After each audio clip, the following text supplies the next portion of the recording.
हमारे पास ये शिकायत आई थी कि सागर के शुक्रवारी और शनिचरी इलाके से हिंदुओं का पलायन हो रहा है।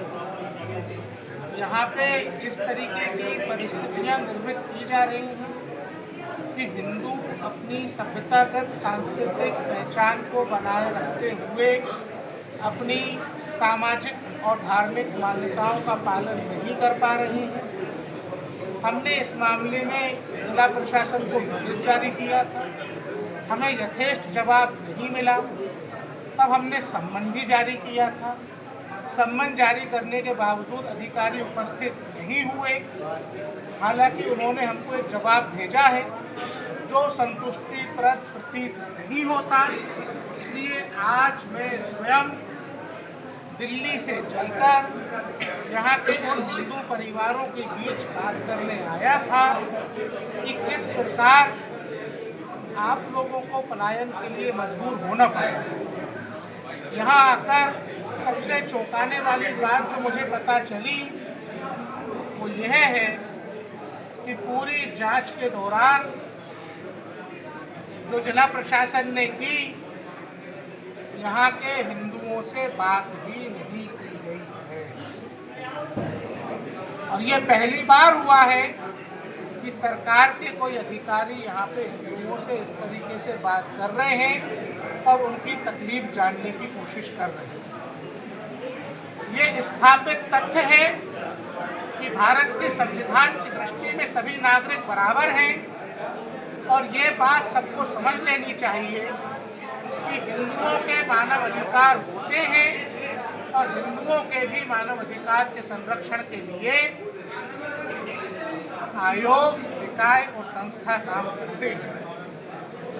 हमें यहाँ पता चला सागर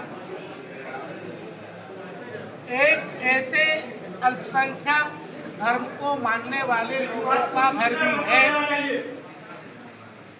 जो अहिंसा परमो धर्म की अवधारणा में यकीन करते हैं। जैन समुदाय की एक बड़ी आबादी यहाँ पे रहती है और जैन समुदाय के लोगों के जो धार्मिक मान्यताएं हैं, जो धार्मिक परंपराएं हैं, उनमें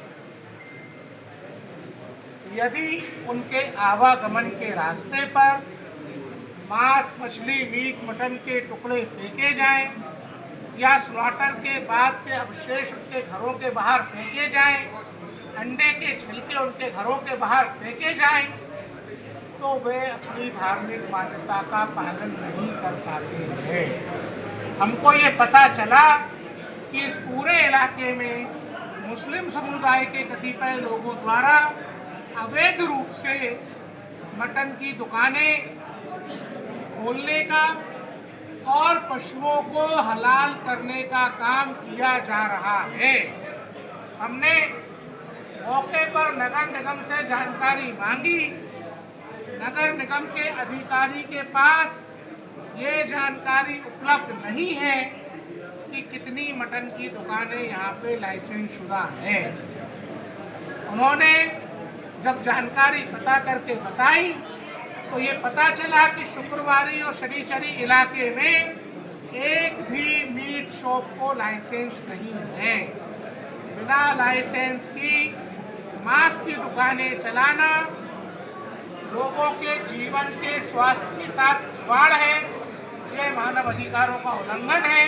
हमने हटाने के निर्देश दिए हैं। पलायन वाले मामले में आपको क्या पलायन होना एक सांस्कृतिक सभ्यतागत समस्या है। पलायन ऐसे नहीं होता।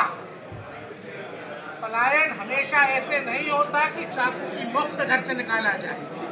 जब आपके रहने के लिए परिस्थिति ही ना बचे।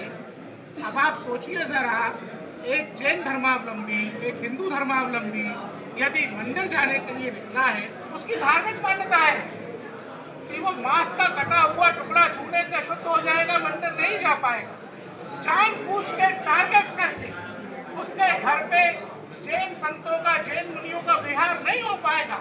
जानबूझ के टारगेट करके मांस के टुकड़े फेंकना, कटे हुए जानवर के अपशिष्ट फेंकना, ये अपराध की श्रेणी में आता है, ये दूसरे के जीवन के जीने का अधिकार को खत्म करने की श्रेणी में आता है, ये मानव अधिकार का गंभीर उल्लंघन है। तो क्या प्रावधान है मानवाधिकार आयोग में है कि इसमें इस तरह की हमने आपत्ति निर्देश दिए हैं, एक भी अवैध स्लॉटर हाउस नहीं चलना चाहिए, एक भी अवैध मीट की दुकान नहीं चलना चाहिए।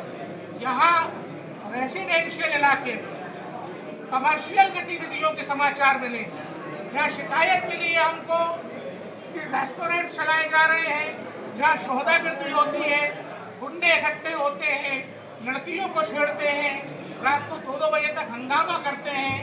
हमने निर्देश दिए हैं कि सूची बनाई जाए, कितनी रेसिडेंशियल प्रॉपर्टीज में कमर्शियल एक्टिविटीज हो रही है, नगर निगम का दायित्व होता है वहाँ सीलिंग करना, नहीं करेगा तो आयोग अपनी कार्रवाई करेगा और उन अधिकारियों के विरुद्ध कार्रवाई की जाएगी जो अपनी ड्यूटी डिस्चार्ज करने में फेल हो। ठीक है। यहाँ पर हमको ये भी शिकायत मिली है कि मस्जिदों में नियत सीमा से ज़्यादा लाउड स्पीकर लगे हुए हैं जो वृद्धजनों को यहाँ पे रहने में तकलीफ पैदा कर रहे हैं।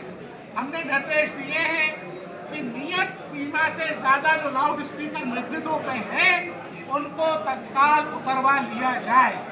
रात में क्रिकेट सड़कों पे खेलने के कारण बच्चों को पढ़ाई में दिक्कत होती है, उनको बंद कराया जाए या अवैध मदरसों की जांच करवाने का भी हमने निर्देश आज थैंक यू।